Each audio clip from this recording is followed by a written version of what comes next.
नमस्कार। भूगोल पर 1000 प्रश्नों की सीरीज में आपका स्वागत है। तो आज के हमारे काफ़ी इंपॉर्टेंट प्रश्न हैं, इसलिए आइए शुरू करते हैं इन्हें।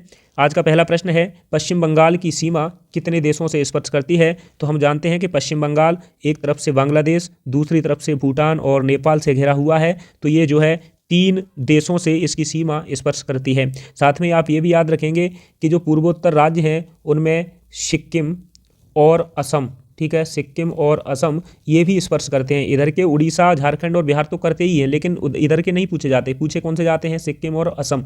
तो ये आप याद रखेंगे। देश की अगर बात करें तो मैंने आपको बताया भूटान, नेपाल और बांग्लादेश। बांग्लादेश की सीमा जो है सबसे ज़्यादा स्पर्श करती है पश्चिम बंगाल से। तो ये जो है आप याद रख सकते हैं। साथ में आप याद रखेंगे कि जो पश्चिम बंगाल है यहाँ पर एक डेल्टा पाया जाता है, विश्व प्रसिद्ध है सुंदरवन डेल्टा, ठीक है। ये काफ़ी एग्जाम में पूछा गया है। ये ब्रह्मपुत्र और गंगा नदियों के द्वारा बनाया गया है सुंदरवन डेल्टा। तो आप ये याद रखेंगे। सुंदरवन का नाम जो है सुंदरी नामक वृक्ष से निकला है, तो आप ये भी याद रखेंगे। साथ में आप याद रखेंगे यहाँ पर एक टाइगर रिजर्व भी पाया जाता है जिसका नाम है सुंदरवन टाइगर रिजर्व, ठीक है, सुंदरवन टाइगर रिजर्व। तो आप ये याद रख सकते हैं। तो ये कुछ फैक्ट थे। चलिए अगला प्रश्न देखते हैं। अगला प्रश्न है, अंतर्राष्ट्रीय तिथि रेखा क्या है? देखिए मैंने आपको बताया था कि 0 डिग्री जो है, ये 0 डिग्री जो है GMT, ग्रीनविच मीन टाइम, ये प्रधान यामोत्तर रेखा है। इससे 180 डिग्री पूर्व और 180 डिग्री पश्चिम में, दोनों रेखा 180 सेम है, ठीक है। लेकिन ये 180 डिग्री इधर से घूम के और 180 डिग्री इधर से घूम के, ये जो है अंतर्राष्ट्रीय तिथि रेखा 180 डिग्री को माना गया है। होता क्या है, यहाँ से 0 से 180 तक जाने में 12 घंटे का अंतर आता है, तो और इधर भी 12 घंटे का अंतर आता है। तो इस प्रकार से 24 घंटे का अंतर 180 से 180 तक पहुँचने में होता है। तो ये जो है समय परिवर्तन में समस्या ना हो इस हिसाब से 180 डिग्री को 1884 ये वॉशिंगटन में एक कॉन्फ्रेंस होती है जिसमें 180 डिग्री को क्या है, अंतर्राष्ट्रीय तिथि रेखा घोषित कर दिया जाता है। तो आप ये याद रखेंगे। इस प्रश्न का राइट आंसर क्या है? डी है। चलिए अब हम देखते हैं अगला प्रश्न। अगला प्रश्न है, निम्न में से कौन सा सही सुमेलित नहीं है? अगर हम मंगल ग्रह की बात करें तो इसे लाल ग्रह कहा जाता है, सही है, इसका मतलब ये सही है, ठीक है। तो लाल ग्रह इसे कहा जाता है। पृथ्वी को नीला ग्रह क्या कहा जाता है? तो ये भी सही है। आप ये भी याद रखेंगे कि पृथ्वी को हम नीला ग्रह कहते हैं। वही हम वरुण की बात करें तो इसे क्या कहते हैं? लेटा हुआ ग्रह कहते हैं? नहीं, इसे लेटा हुआ ग्रह नहीं कहते। शुक्र की बात करें तो इसे भोर का तारा कहते हैं। तो ये सही है। तो इस प्रश्न का राइट आंसर सी है। वरुण को नहीं बल्कि अरुण को, ठीक है, अरुण यानी कि जो यूरेनस है उसे हम लेटा हुआ ग्रह कहते हैं। तो आप ये फैक्ट याद रखेंगे। अगर हम बात करें शुक्र की तो शुक्र को भोर का तारा पूछे या फिर सांझ का तारा पूछे, आप दोनों ही याद रखेंगे। भोर का तारा या सांझ का तारा, दोनों ही का राइट आंसर क्या होगा? शुक्र होगा। पृथ्वी की बहन या पृथ्वी का भगिनी ग्रह ये भी पूछा जा सकता है आपसे, तो ये भी याद रखेंगे। ये भी शुक्र है ना। चलिए अगला प्रश्न देखते हैं।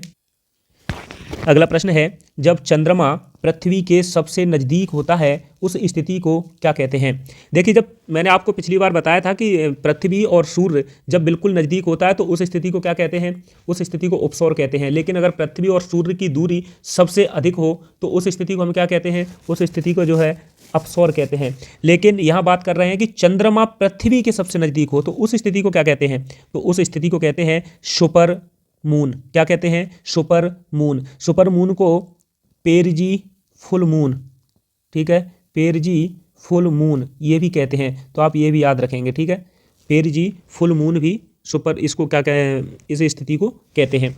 साथ में आप ये भी याद रखेंगे कि जो चंद्रमा और पृथ्वी की औसत जो दूरी है वो कितनी है?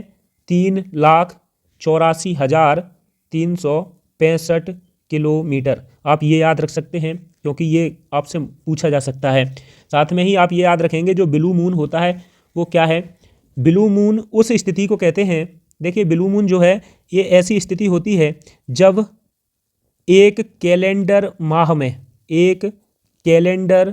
माह में आप समझिए थोड़ा सा, है ना, जब एक कैलेंडर माह में 2 पूर्णिमाएं हो, क्या हो? 2 पूर्णिमाएं पड़े, उस स्थिति में क्या होगा? जो दूसरी वाली पूर्णिमाएं होती है, जो दूसरी पूर्णिमा होती है उस पूर्णिमा को क्या कहते हैं? ये कहते हैं ब्लू मून। क्या कहते हैं? ब्लू मून कहते हैं। तो आप ये याद रखेंगे, जब एक कैलेंडर माह में 2 पूर्णिमाएं पड़ें और जो दूसरी पूर्णिमा होगी तो उस दूसरी पूर्णिमा को क्या कहेंगे? ब्लू मून कहेंगे। तो आप ये याद रखेंगे। साथ में आप ये भी याद रखेंगे, जो ब्लड मून होता है ये क्या है?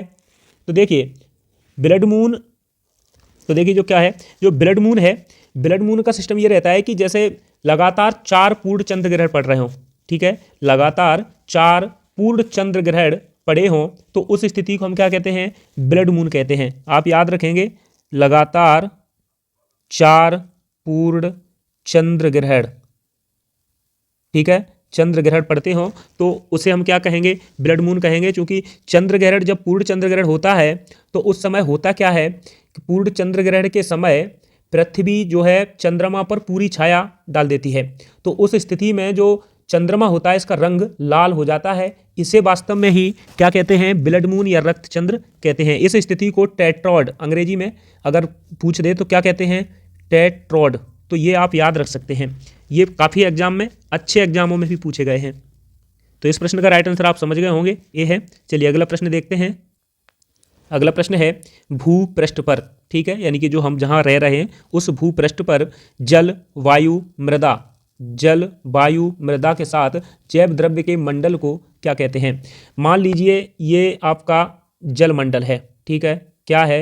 जल मंडल है। साथ में ही जो ये जल मंडल है यहाँ पर मान लीजिए ये मृदा है, ठीक है, ये क्या है? मृदा है या स्थल मंडल है। साथ में आप ये भी याद रखें, जो ये है मान लीजिए ये वायु है, क्या है? वायुमंडल है। इसमें से जो कॉमन क्षेत्र है मान लीजिए ये, ठीक है, कौन सा कॉमन क्षेत्र है? कॉमन क्षेत्र है ये।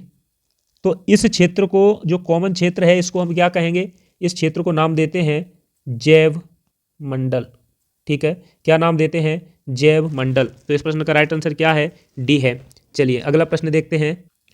अगला प्रश्न है खैबर दर्रे से कौन से देश जुड़े हुए हैं? देखिए ये खैबर दर्रा काफ़ी इंपॉर्टेंट है। खैबर, बोलन, ये 2 दर्रे ऐतिहासिक दर्रे हैं। भारत पर जब जब आक्रमण हुए हैं तो इन्हीं दर्रों से होकर हुए थे, इसलिए ये काफ़ी इंपॉर्टेंट रहे हैं और ऐतिहासिक दृष्टि से भी ये इंपॉर्टेंट हैं, आज के समय के हिसाब से भी इंपॉर्टेंट हैं। जो खैबर दर्रा है, खैबर दर्रा वास्तव में कहाँ है? तो ये पाकिस्तान में स्थित है, ठीक है, पाकिस्तान में स्थित है। ये पाकिस्तान जो है ये अफगानिस्तान को पाकिस्तान से जोड़ता है।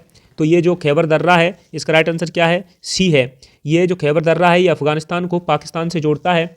साथ में आप ये भी याद रखेंगे कि पाकिस्तान में कुछ महत्वपूर्ण दर्रे हैं जो काफ़ी विश्व प्रसिद्ध हैं, जैसे मैंने अभी बोला आपको बोलन दर्रा, ठीक है, बोलन दर्रा।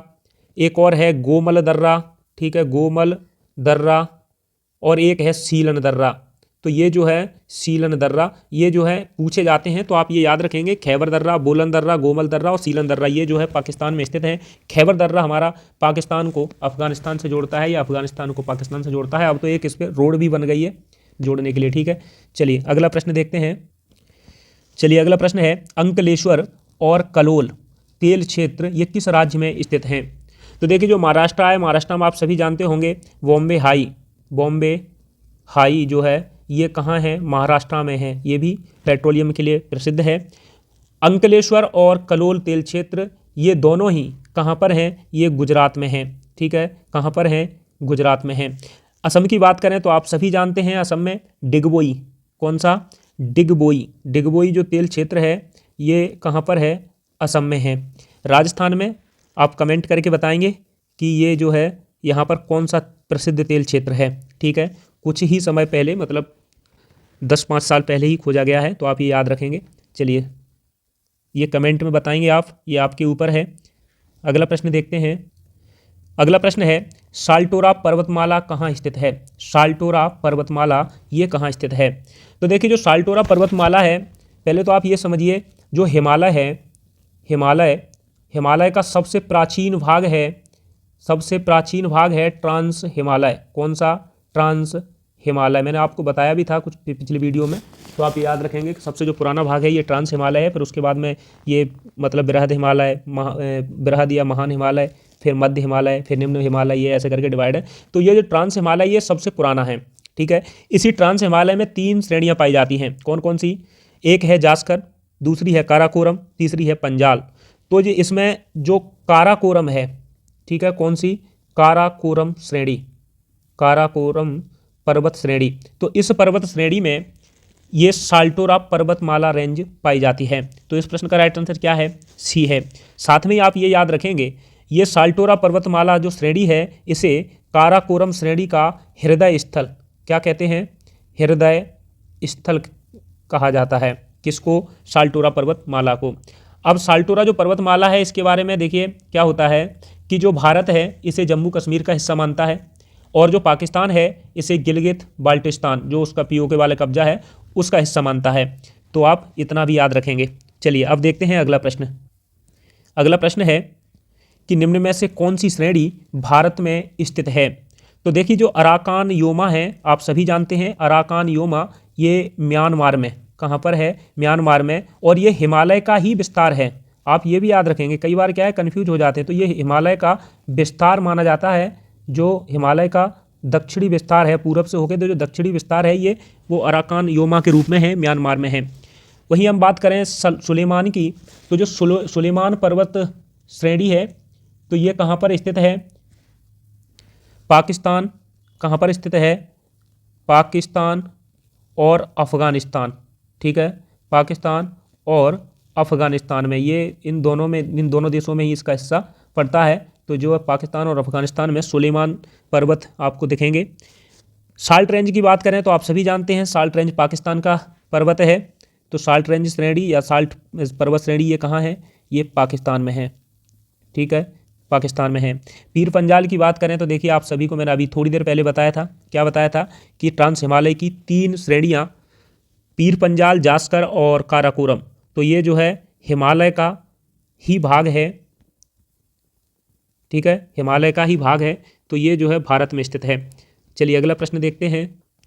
अगला प्रश्न है, आज का अंतिम प्रश्न है, नक्शों पर क्षेत्रफल मापने के लिए प्रयुक्त यंत्र को क्या कहते हैं? देखिए, ये एसएससी में कई बार पूछा गया है, ठीक है, एसएससी सीजीएल में, एसएससी सीएचएसएल में, जीडी में तो अभी मुझे ऐसा प्रश्न नहीं दिखा है, लेकिन ये काफ़ी इंपॉर्टेंट प्रश्न है। तो ये आप याद रखेंगे कि जो नक्शों पर जो क्षेत्रफल मापते हैं, वो उस यंत्र को हम क्या कहते हैं? उसे कहते हैं प्लेनीमीटर। क्या कहते हैं? प्लेनीमीटर। साथ में आप ये भी याद रखेंगे, जो ऑप्सोमीटर है, ऑप्सोमीटर लंबाई मापने के काम आता है, ठीक है, क्या मापने के काम आता है? लंबाई। पेंटोग्राफ की बात करें तो ये तो आप सभी जानते होंगे, कॉपी करने में ये मुख्य भूमिका निभाता है, और ये जो पेंटोग्राफ है इसका ही आइडोग्राफ एक पार्ट है, ठीक है। तो ये आप याद रखें। यही हम समाप्त करते हैं। चलिए हम फिर मिलते हैं अगली वीडियो में, तब तक के लिए आप देखते रहिएगा। अगर आपको वीडियो अच्छी लगे तो आप इसे लाइक करें, सब्सक्राइब भी कर सकते हैं अगर आप चैनल पर नए आए हैं तो, और साथ में ही मैंने जो प्रश्न पूछा है आपसे, उसका जवाब हमें कमेंट में दे सकते हैं।